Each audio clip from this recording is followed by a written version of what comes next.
আসসালামু আলাইকুম সবাইকে। আসলে সুস্থতা আল্লাহ তাআলার অনেক বড় একটা নিয়ামত। যে ব্যক্তি অসুস্থ মনে হয় শুধুমাত্র সেই জানে যে হাসপাতালের বিছানায় কেমন লাগে। বাচ্চাদেরকে রেখে যদি এইভাবে থাকতে হয়, এই যে ব্লাড দেওয়া লাগতেছিল, একটু ঘুমের মতন ছিল, কতখানি অসুস্থ ছিলাম বা আছি এটা আসলে বলে বোঝানোর মতো না।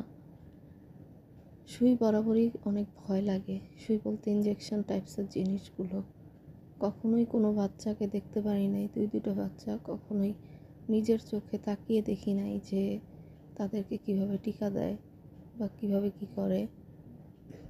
হয়তো তার বাবার সাথে দিয়েছি অথবা চোখ বন্ধ করে রেখেছি, বিষয়টা এমন। তবুও অনেক কিছু, অনেক ত্যাগ, অনেক খুশির জন্য